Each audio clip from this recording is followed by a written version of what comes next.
First there was COVID, then there was war. A once-in-a-century crisis followed by a once-in-a-generation crisis. The government stepped in to help with the first, but how much will it do now as the cost of living spirals? The Chancellor delivers his mini-budget this week. Is he prepared to do more?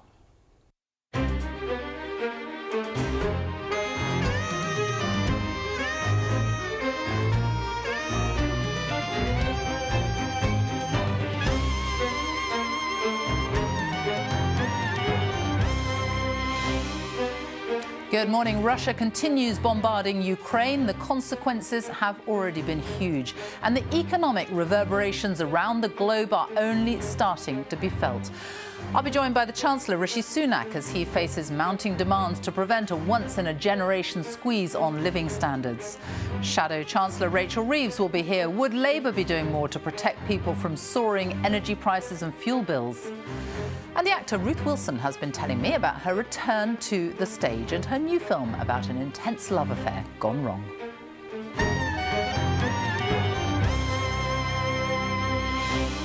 And reviewing the papers this morning, I'm joined by the consumer champion Martin Lewis and by the Sun columnist Jane Moore. But first, to the news with Nina Warhurst.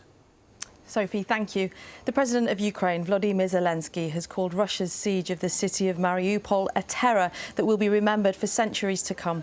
The southern port city has been under sustained attack for weeks, with supplies of food, gas and clean water running out. The UN says at least 840 civilians have been killed in the conflict across Ukraine so far. It comes as more than 3 million people have now fled the fighting in Ukraine. The UN is warning the situation is creating a child refugee almost every second. Around 600,000 people in England will be invited to book an additional COVID vaccination this week. They're the first to be offered a spring booster, which will be available to over 75s, care home residents and anyone over 12 considered at high risk from the infection. It comes as the number of COVID cases continues to rise across the UK. And in the Six Nations, there was success for France as they beat England to light up Paris, their first win in the tournament for more than a decade. And that's it from me. The next news on BBC One is at 1 o'clock. Back to you, Sophie. Nina, thank you. Well, let's start this morning with Ukraine, where it appears Russia is trying to bomb parts of the country into submission. There continues to be intense fighting in Mariupol, which is completely surrounded. A short while ago, I spoke to the Ukrainian MP, Halina Yanchenko, and asked her if the city could fall. Well, you should understand that the situation is very tense and hard. Russian occupants have bombed about 80% of all the buildings in the city. And we are talking about big city. We are talking about city with about 500,000 inhabitants living there before Russian invasion. So about 80% of all the buildings are ruined. People are trying to find shelters in any other kind of buildings, including theater, which was also recently bombed, as you might know. They're trying to find some shelters in schools, in hospitals, even in churches. But we see that even these kind of buildings are being attacked by Russians who have nothing sacred. As you say, the theatre was bombed a few days ago, and there are a lot of people trapped still. Have you made any progress in rescuing them? Yesterday, about 130 people were rescued from the theatre. Also, for over a week, we are trying to actually negotiate with Russians a humanitarian corridor. So people who are innocent, who are civilians, who don't even mean to fight. We are talking about women and children, including babies who were born during this, Mariupol blockade. Yesterday and the day before, we managed to rescue a couple of thousand people. They escaped the city, and now they are moving toward Zaporizhia and also more western regions. Is your fear that President Putin will do to other cities in Ukraine what he has done to Mariupol? This is not a fear. This is what they already do. Look what they did to Kharkiv. The city was under massive shelling. Look to what they did to Sumy, to Chernihiv, and to many other cities in that region, and also to many other satellite cities around Kyiv. There are cities and villages around Kyiv that are totally destroyed. And the worst thing is that Putin is not fighting with building. Of course, it makes no sense to hit residential building. It makes no sense to hit schools and kindergartens. Russian occupation army has started to fight against civilians. They are not people. They are not soldiers. They behave themselves like, I don't know, like animals, like devil. And that's what we see. And that's why we desperately asking for more military support from our Western partners. Do you think that the Russians will do to Kyiv what they have done to Mariupol? As of now, I should say that we have some, by we I mean Ukrainian army, but also territory defense. And those people who stayed in Kyiv to protect the city, they are having some really good progress. So Russian soldiers are moving away from Kyiv. Negotiations have been taking place with the Russians. Do you think that those negotiations could ever end in a ceasefire? Well, we hope so, but we see that Russians don't understand diplomatic word. Results in negotiation is by actually showing them that they will lose this war, they will lose their soldiers, lose their techniques, and they should, be more negotiable, come to more compromises. But for Ukraine, these compromises are pretty clear. Russians should leave our country. They should stop shooting people, and they should actually give our lands back, including Donbass and Crimea. Halina Yanchenko, thank you very much for talking to us this morning. Thank you. That was the Ukrainian MP, Halina Yanchenko, talking to me a short time ago. Let's look now at the front pages of the newspapers this morning and start with the Mail on Sunday, a big interview that they have with the Chancellor. Their headline, Rishi, my mission to slash your tax. And they say it's the strongest hint yet that he could cut fuel duty and income tax later this week. I'll be talking to him about that later on. The Sunday Telegraph this morning, a terrible photograph there on the front from Mariupol. The fall of Mariupol imminent, it says, as Russians block access to the sea. And also their main story then, Johnson frustrated with Rishi Sunak over nuclear. It says this is the Prime Minister wanting to increase the number of nuclear reactors to address the growing energy crisis. The Observer's main story is these comments that the Prime Minister made yesterday. His claim that Ukraine fight is like Brexit. This is at the Conservative Spring Conference in Blackpool, something that has drawn a lot of criticism from MPs and politicians both here and abroad. The Sunday Times, do not choose the side of evil, the Prime Minister tells China. Boris Johnson saying that Xi Jinping having second thoughts on Putin. The Sunday Express, the invincible missile. Putin unleashes this new missile. We'll be talking about that in a moment, something that he's been using in Ukraine, we think. And the Sunday Mirror, just photographs of some of the many children who are affected by this. He can't kill our dreams. These are refugee children defiant as Russia launches its hypersonic missile.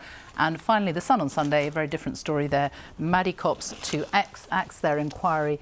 It says that it's closing down its 11-year investigation into the disappearance of Madeleine McCann.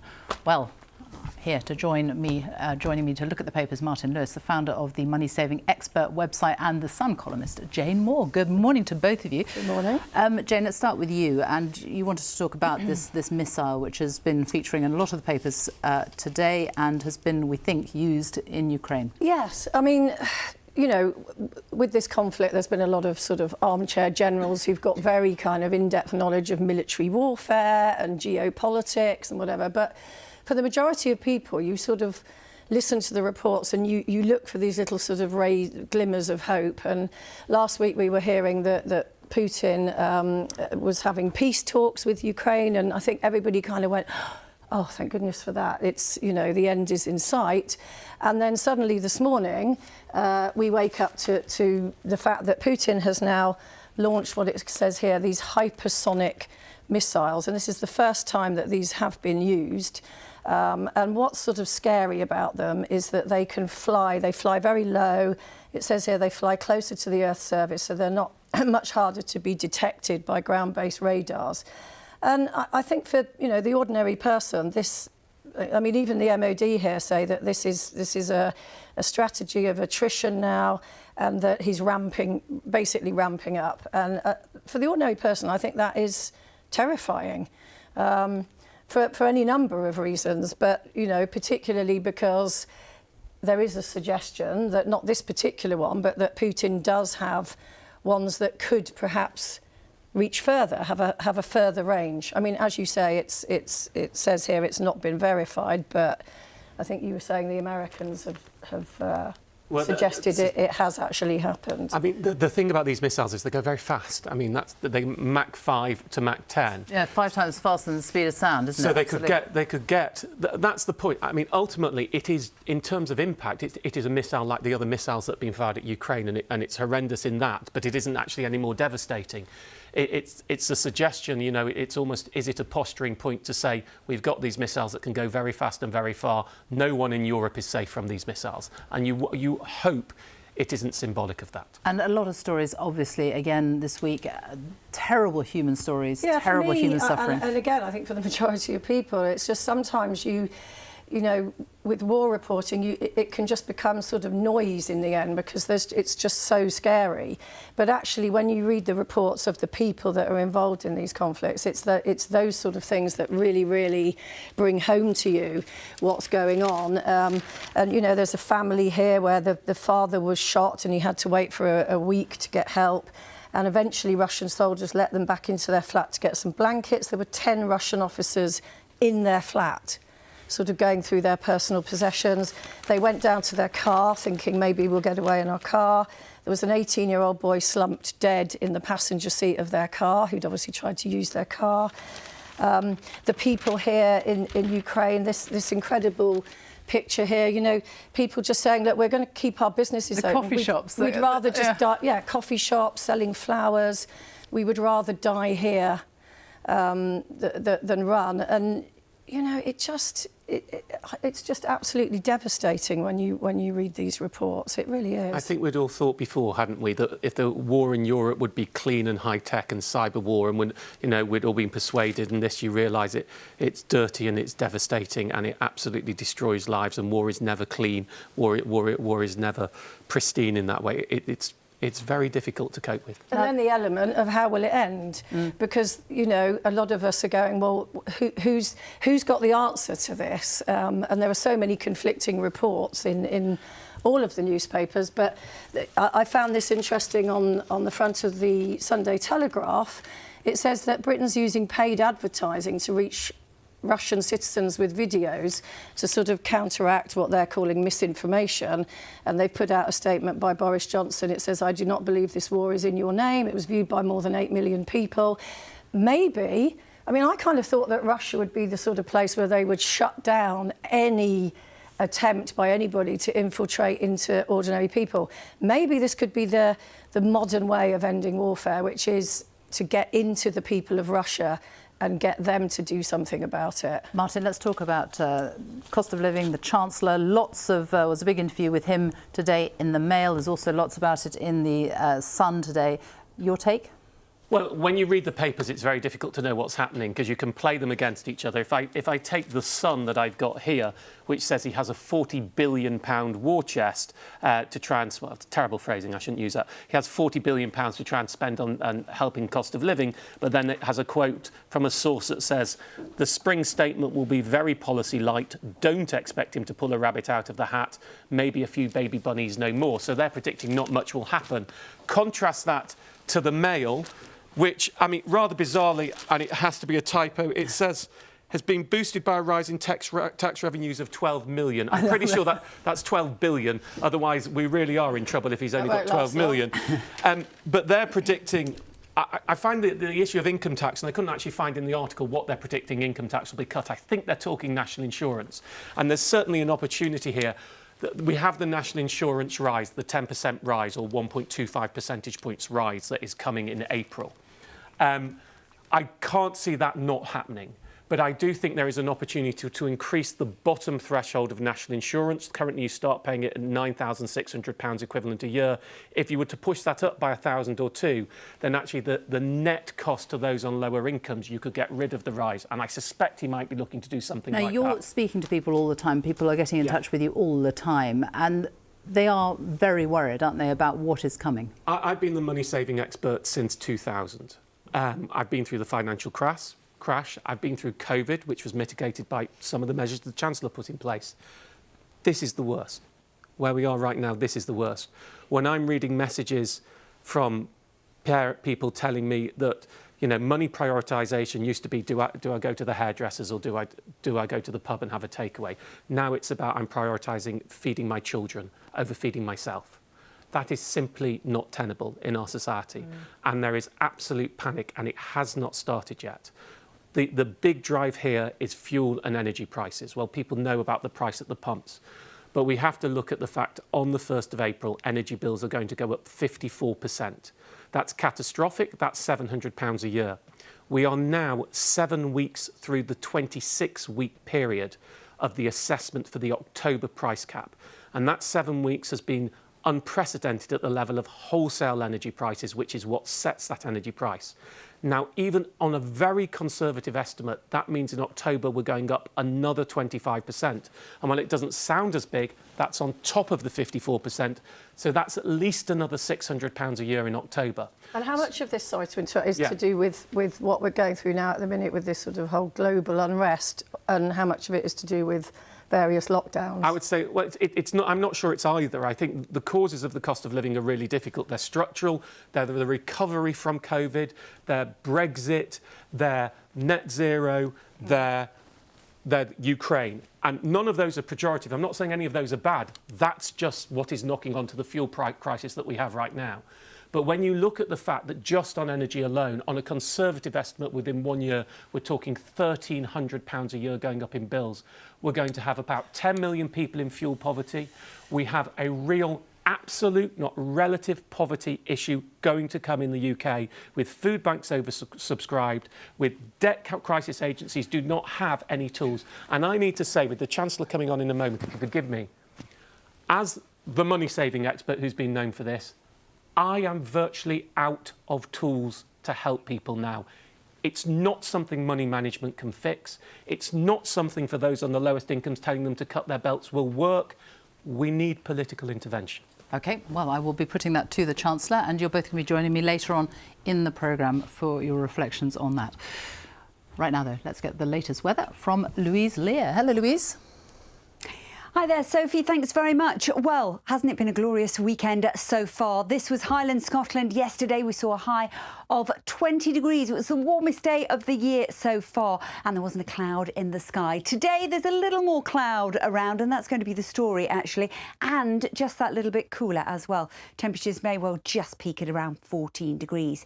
Two areas of cloud I need to point out to you, one down into the southwest, and this hook of cloud at the moment coming up through the Low Countries, and that may well just drift towards East Anglia, so Norfolk and Suffolk coast through the afternoon, and both of these areas of cloud have the risk of a few isolated showers. But generally speaking, east of Pennines, a little more cloud as we go through the day, so west will be best for sunshine today. That brisk easterly breeze making those temperatures on exposed east coast only around 9 or 10 Celsius.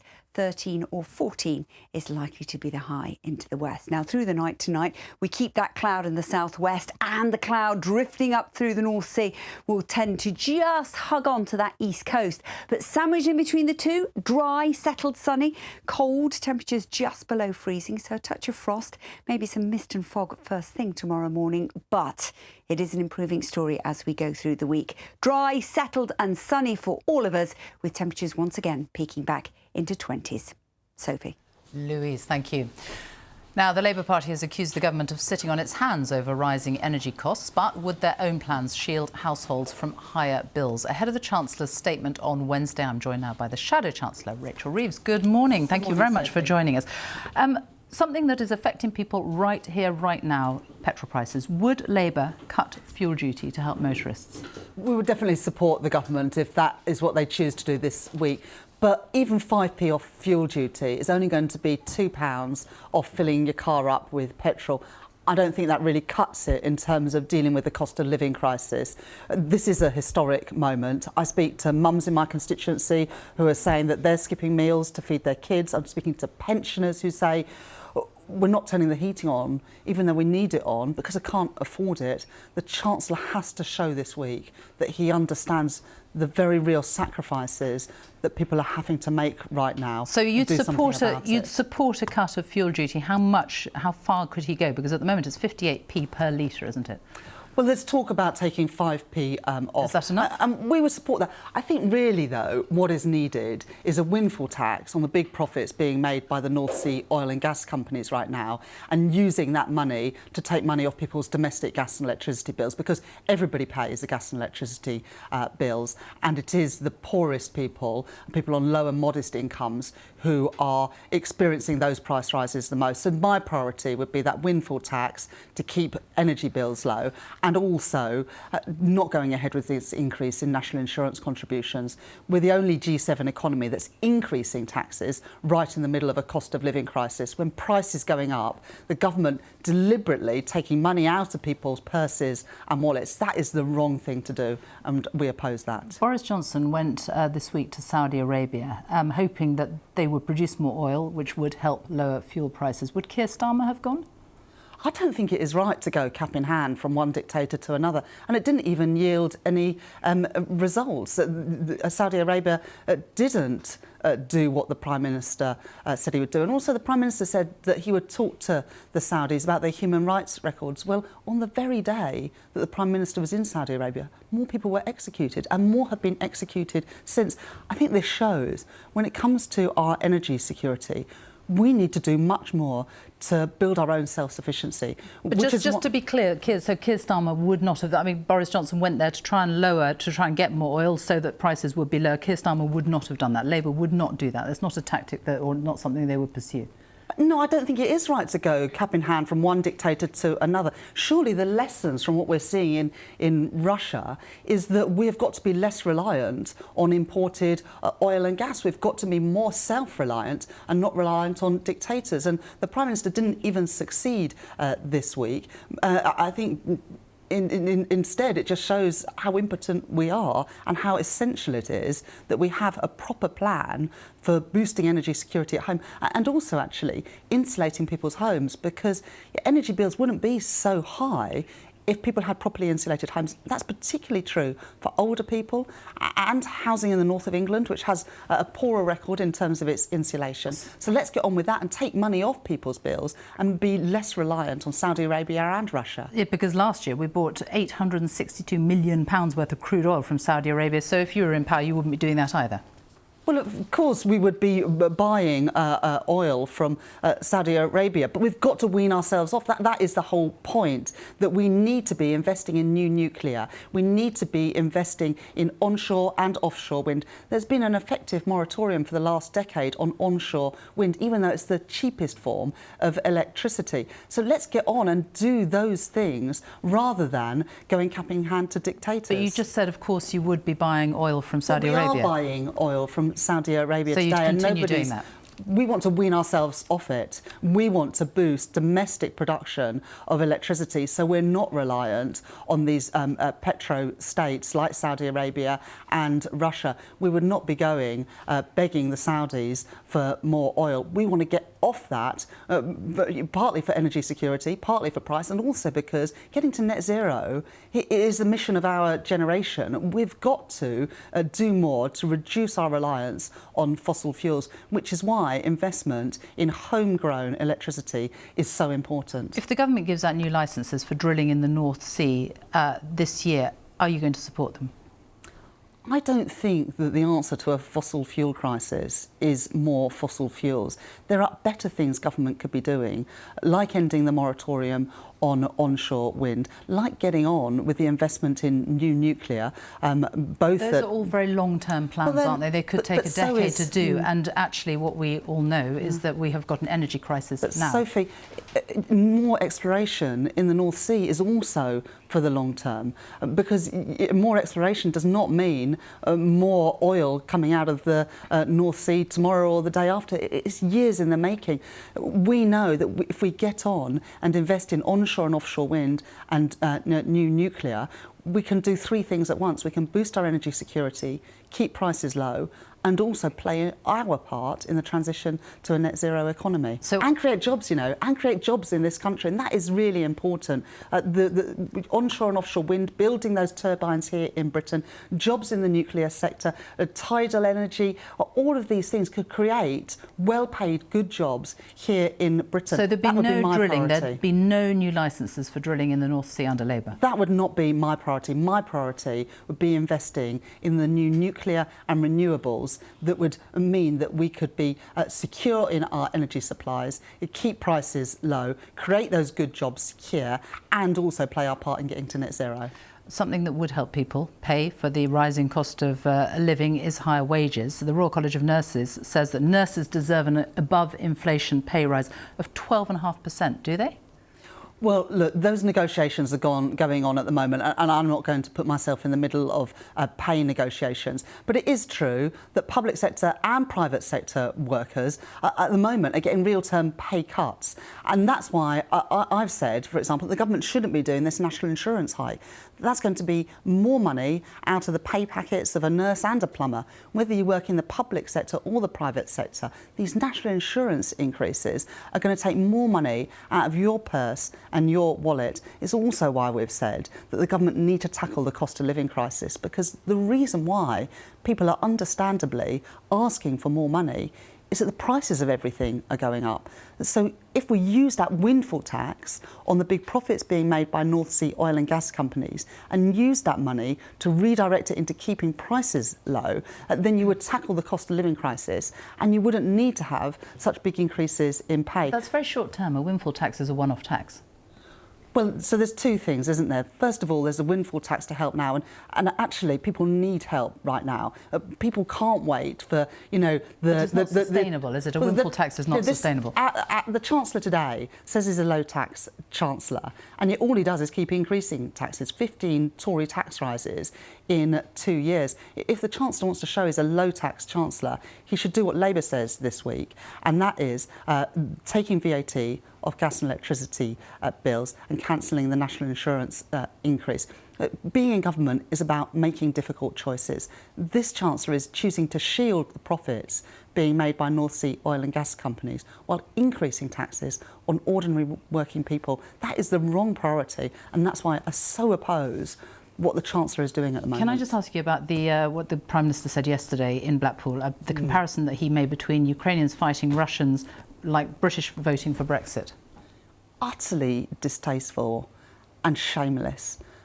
The people of Ukraine who are fighting for their lives to in any way draw a parallel to voting to leave the European Union, it is shameless, and the Prime Minister should withdraw those comments. He was talking about freedom, though, wasn't he? He said that Britons, like Ukrainians, had the instinct to choose freedom. Well, President Zelensky, after the Russian aggression started, applied to join the European Union. He clearly sees no such parallel to the one that the Prime Minister here spoke about yesterday. And the Prime Minister is shameless, and he must withdraw his remarks. Rachel Reeves, thank you very much. Thank you. Now, ever since she arrived on our screens as a young Jane Eyre, Ruth Wilson has been a distinctive star in quality drama. She's had standout roles in his Dark Materials, Luther and The Affair. Her new film, True Things, is based on a novel that she bought the rights to soon after publication several years ago. In it, she plays a woman who has a darkly intense fling with a man she meets while trying to help him find work after a spell in prison. So it usually takes about 3 to 5 weeks for a claim to be processed. And if you don't hear from us within that time, you can just contact us via phone or email. Do you have any other questions? What are you doing for lunch?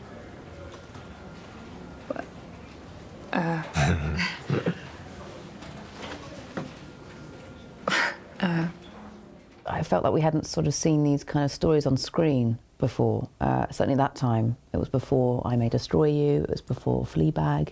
The sort of initial stages of a relationship, which sometimes can feel like infatuation or obsession. Well, I usually just eat a sandwich in the kitchen. They don't give us very long. Sounds worse than bloody prison. You want to go out? Sit on a bench?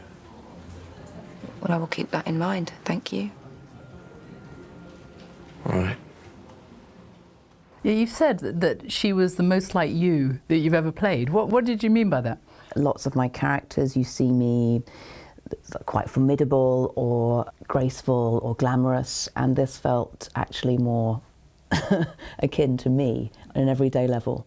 But she's very needy, though, isn't she? I mean, she's caught up in this relationship. It's an instant attraction, and it's almost. I mean, it feels abusive in many ways. Yeah, I think there's an element that is gaslighting, and that he certainly treats her quite badly. Do you have a girlfriend? Are you interrogating me? The director actually always describes it a bit as the sort of Midsummer Night's Dream effect of the kind of magic dust of romance, and that you're sort of taken over by this amazing spell and you fall in love with a donkey, and then of course the veil lifts and it's a donkey. I thought you might have called. I've been busy. You just disappeared. He's got his own things going on. And that makes him more complex as a character, and also makes you understand why she might be interested in him. He also makes her feel good. It's not just as simple as he's a bad boy, it's that actually he makes her feel alive. It's explicit in a way, in many ways, your film. It's very, there's sex, there's nudity, but at the same time, there isn't in A Funny Story. The way that it's been shot, you see very little, although you think you see more. I just think you can create really intimate, interesting scenes without actually seeing much. I mean, that's the beauty of cinema. It's the beauty of being creative. You can create amazing chemistry and tell a story without showing everything. And we had Harry Woodliff, she's a female writer-director, plus we had a female DP. And actually having that space when you're telling a very female story, it was essential that we had women sort of in those positions. We were being, you know, in a way sometimes more explicit than other shows are, but without showing much. You're just getting to the truth of what it is to be a woman in those moments. You're about to star in a play here in London, in the West End, The Human Voice, Jean Cocteau, which is you on your own, on stage, and a very different setting, as it were. Explain what you're about to do. Yeah, this is a Jean Cocteau piece that was written in 1931, maybe, and it was when phones, for the first time, were in everyone's home. So people were starting to connect and communicate through phones. And it's really about that relationship this woman has. It's a final conversation with her and her ex-lover. And it's an hour long, and it's me, talking to this man on the phone. You never hear his voice, and it's not actually written. So I've had to kind of imagine what the other side of that conversation is. So it's about the desperate desire to connect, which, I mean, lots of us have been confined in our homes for 2 years. So it feels really quite relevant at the moment. And you're in a box. I'm in a box, yeah. I'm basically in a box. I still don't quite understand. It looks like the front of an apartment window.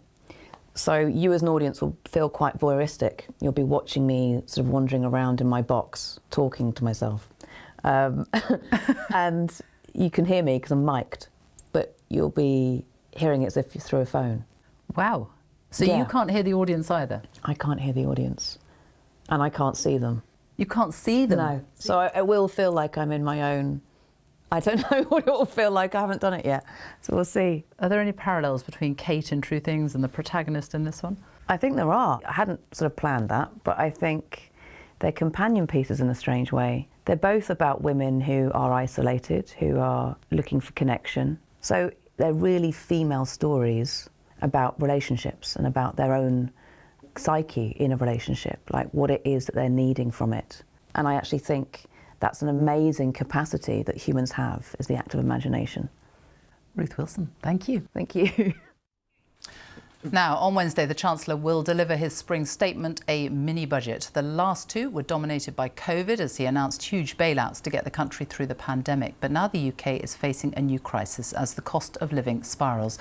A squeeze on disposable incomes, inflation set to rise above 8%, and energy bills could rise to £3,000 a year from October. Will the Chancellor step in? Rishi Sunak joins me now. Good morning. Good morning. Let me start by asking you about Boris Johnson's comments yesterday in Blackpool. The Ukrainians fighting the Russians is like the British voting for Brexit. Would you have made that comparison? Well, I don't think the Prime Minister was making a direct comparison between these two things. Clearly, they're not directly analogous, and that's not what he was saying. He quite clearly did make a comparison. They were in the very same sentence. Britons, like Ukrainians, have the instinct to choose freedom. I've got the entire quote here. He was comparing them to. I'm just asking, would you have I think made that comparison? he was making some general observations about people's desire for freedom. Clearly, those two situations are not directly analogous. The Prime Minister doesn't think that because they're clearly not. Would you have used those words? Would you have compared them so directly I think together? Sophie, to your point, he was not directly comparing those two things. He was talking about freedom in general. Those two situations are not directly comparable. No one thinks that they are. The Prime Minister doesn't think that they are. And actually, with regard to Ukraine, what the Prime Minister has been doing is galvanising global opinion to send a very strong message to Putin that this aggression will not be tolerated, and he deserves enormous credit for that. And it's something that's been praised by the Ukrainians themselves. They recognise the role that the Prime Minister and this country collectively has played in supporting them at this difficult time, and that's the thing that we should be, I think, focused on and proud of. You say that he wasn't comparing them, that's your judgment, but would you have been comfortable saying that, using those two examples in the same sentence? I think he's making general observations about freedom with regard to those two situations. And you would have been comfortable with that? Neither the Prime Minister nor I think that those things are directly comparable. Let's talk about defence spending. Given the situation in Ukraine, the Foreign Secretary says that you should be spending up to 5% of GDP on defence. Are you planning to do that over this Parliament? Well, with regard to defence, we had something called an integrated review a little while ago, which sets out all the threats facing our country and how best we plan to meet them. And credit to our defence and security services, they highlighted even then that Russia was a significant threat that we faced. And as a result of that, what we did is increase defence spending by a considerable amount, £24 billion over the 4-year period. It's the largest increase in defence spending since the end of the Cold War, and ensures that not only will we meet our NATO 2% target, we will remain one of the largest defence spenders in NATO overall. I'm glad that we did that, and we acted and did that before all of this happened, which is a good thing. In real terms, it is falling, though, isn't it? Defence spending is falling. It's falling by 0.4% over this Parliament. If you look at the figures that were published in the autumn when we last had formal figures published, you'll see that defence spending in real terms grows over that period. Over the whole Parliament, not over the next 3 years. No, it's over the period of the settlement, which is a 4-year settlement. And it's worth bearing in mind, we did that at a time, actually, all other departments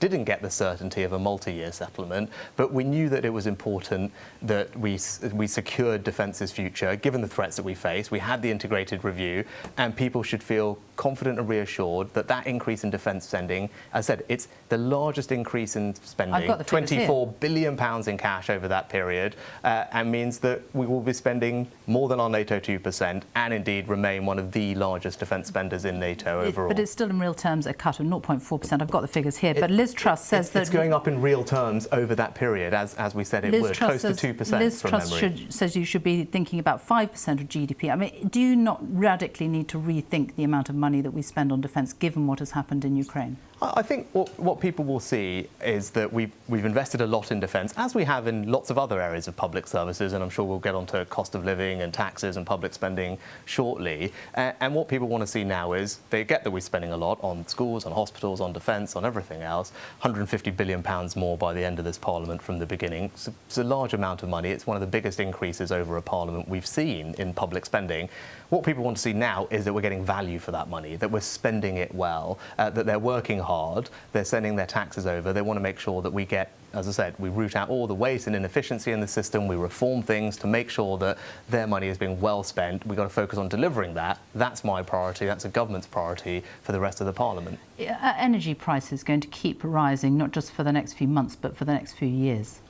Well, look, Without question, this is people's number one priority at the moment. I get that, and I know how difficult it is when you're working hard and seeing the price of everything go up every day, every week. And the steps that we've taken to sanction Russia are not cost-free for us here at home. And I want to be honest with people that you know, it's not going to be easy. I wish government could solve absolutely every problem, that I could fully protect people against all the challenges that lie ahead. But I can't do that. But what I would say is I will stand by them in the same way that I have done over the past couple of years. People can see that. Where we can make a difference, of course we will. And you saw that with energy in particular. We know the price cap is going up in April, and that's why we acted last month to announce £9 billion worth of support, £350 for most households. That will start to help people in April when the impact of energy bills is starting to be felt. You stepped in during COVID. Are you going to step in during the next months, years of rising energy prices and help people with their bills? You know, of course I am, and people can judge me by my actions. Over the past 2 years, you know, where we've been able to make a difference, I've tried to do that. And I've always been honest with people. You know, government can't solve every problem. I wish I could, but I can't, especially when you're dealing with global inflationary forces that are at play. But you saw that on energy prices already. £9 billion of support. It means 4 out of 5 households in England are going to receive £150 in direct cash support in April as the energy bills go up, and more support on its way in October as well. So but we are taking action. There is only a small amount given how high the prices are going to rise. You have said that you don't want It's to... about half of the increase in the bill in April, which is going up considerably. And that's that why could we go acted. up even more in October. No, we don't know, and I don't want people to be scared. What we have is a price cap that will protect people all the way through to the autumn. We've acted now to help them with the increase that's coming in April. The situation is obviously very volatile in You have Ukraine. a good sense already, though. You've got the figures, don't you? You have a good sense. The way it works is the prices are monitored from the end of from February all the way through to the autumn, and then that sets the price cap in the autumn onwards. So we don't know. We're only a month or so into that period, so it's too early to speculate on what it might be. But the signs aren't good. How many people do you think will be in fuel poverty because of rising energy bills? Well, that's why we've acted, to make a difference to those. And the way that we've done it, in contrast to some of the other suggestions, I know you had Rachel Reeves on earlier, we acted to do things in a slightly more targeted way. So by providing £150 to people immediately in April, that obviously matters more to those on lower incomes with smaller fuel bills than it does to people on higher incomes. And that's a deliberate policy approach to make sure that we get targeted support to those on lower incomes. We also have a range of other schemes to help people in fuel poverty. For example, one of the things we do every year is invest about £1 billion to upgrade the energy efficiency of people who are in fuel poverty's homes. That saves them around £300 a year on their energy bill, and that's a long-term solution to this problem. But that's now, and what I wanted to know is how many people you think could fall into fuel poverty because of all this. There are about 3 million, or there were in 2020. How much is that going to rise? Well, I think you must be looking at those figures. Well, yeah, the actions we've taken, I think, will make a big difference. But how many people do you think? Are we talking about millions more? And Martin Lewis said it could be 8-10 million people could be in fuel poverty. Well, I don't know if he presented any analysis to show that. But you must be doing that analysis. And the analysis we've done will show that the impact of the policies we've put in place will disproportionately help those on lower incomes. To give you another thing, so your actions are going to stop more people falling into fuel poverty? Is that what you're saying? I think the actions of this government and previous Conservative governments over the last 10 years have meant that there are fewer people living in poverty today, over 1 million people fewer living in poverty today. So you're not expecting a rise in people, you're not expecting a number of people in fuel poverty to rise? Well, I think the things that we're putting in place will make a difference. And it's not just on the energy side where we're helping with bills. We are raising the national living wage by 6.6% in April. That's an extra £1,000 for someone on low income. We cut the universal credit taper rate. That's a tax rate on those in the lowest earnings. That, again, for a single mother, that's going to be worth about £1,200. That's not a tax cut, though, is it? It's a tax cut in the universal credit system. Your own documents say it's not a tax cut. No. I mean, well, that single mother that I talked about working full-time on the national living wage is going to be £1,200 better off a year as a result of that. You can call it what you want. That's a measure that is going to help someone considerably to help make sure that they don't end up in poverty, and actually that they have the cash they need to get through what is without doubt going to be a challenging period. What would help the poorest people, clearly, is what you introduced during the pandemic, the £20 universal credit uplift. Could you reintroduce that, or would you rule that out? I think what we're doing is taking targeted action on the areas where we know there's most acute pressure, for example, on energy bills. And that's why we've put a scheme in place, as I said, £9 billion. It will considerably help people. For people on universal credit, as you mentioned, we've taken an approach to help make sure that their work is rewarded. And, of course, I want to make sure that we're helping people who are most vulnerable. By cutting the taper rate in universal credit, that's a £2 billion tax cut for those on the lowest incomes. We can debate what I'm just saying, because your own documents say it's not a tax cut. No, actually, it doesn't say that, and I describe it as such. But rather than debate the nomenclature of it, why should we focus on the fact that that person is going to be, on average, £1,000 better off as a result of that policy? That's this government making sure that we provide support to those on the lowest incomes. I'm enormously proud that we're doing that, because I want to make sure that those people get our help, and they are getting our help.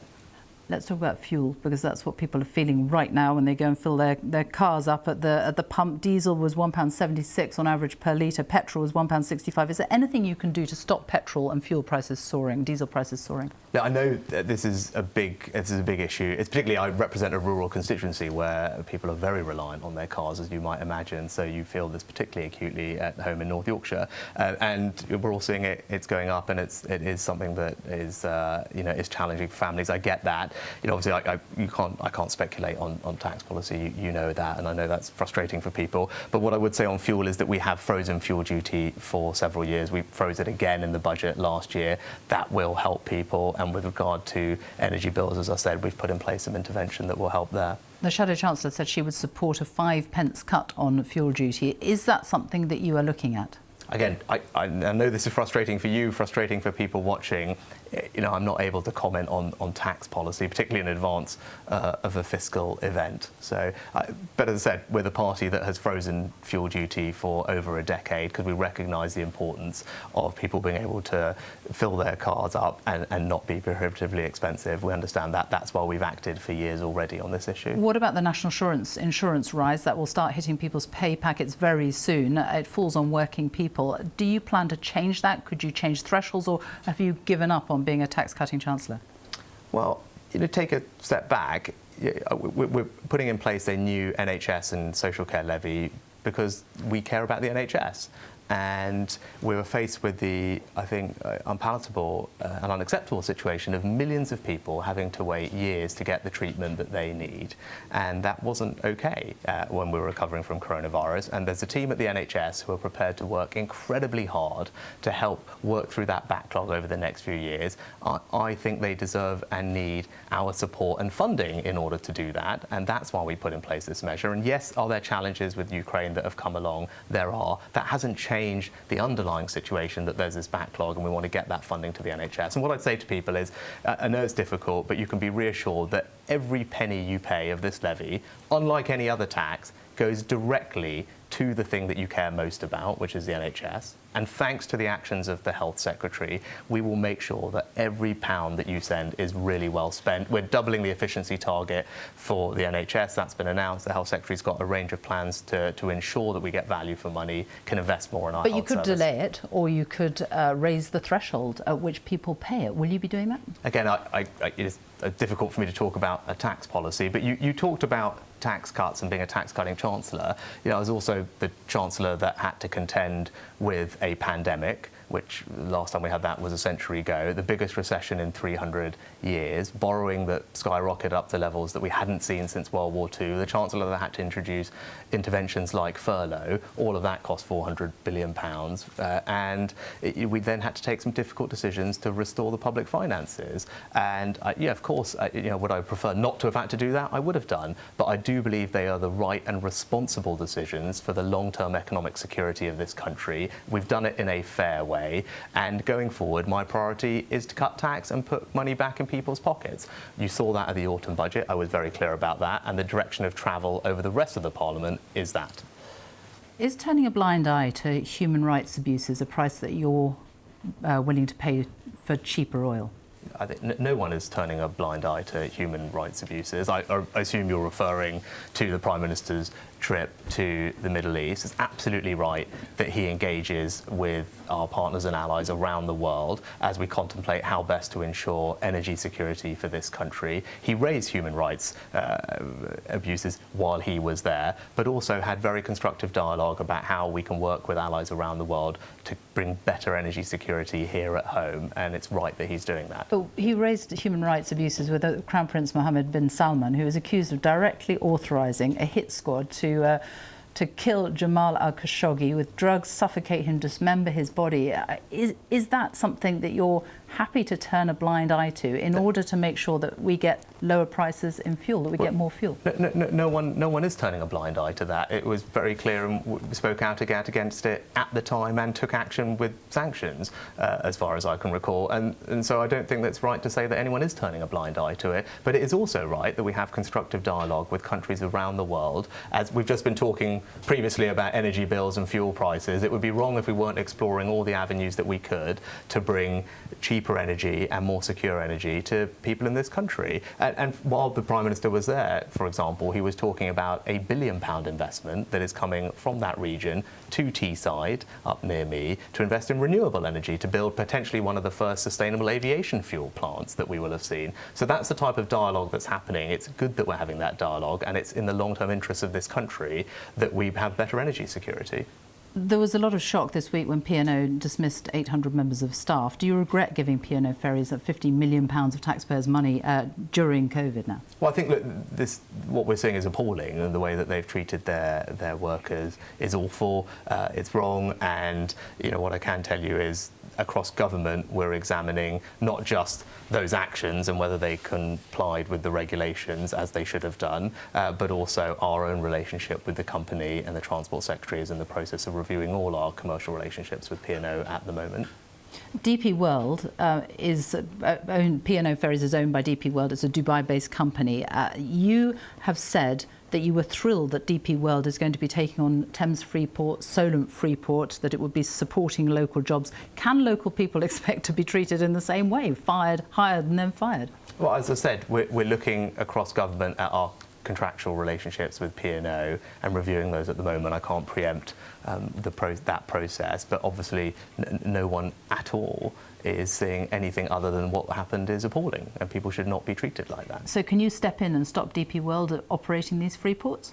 I think that there's two different things. The P&O ferry situation is something that we're actively looking at, and as I said, we're reviewing all the contracts across government with P&O to determine what the right next steps are. Are you happy for them to keep running these free ports, though? They're not, they already own and operate a port, as far as I'm aware, in the Thames estuary, right? But you said at the time you were thrilled, and that you were thrilled at the impact it would have on local jobs. Given what has happened at P&O, I'm just wondering whether you're still as happy that this is going on. Look, I'm always happy when people are in work, because I think that's one of the most important things that we can do, is create the conditions for companies to create jobs for people. We've talked about cost of living and poverty.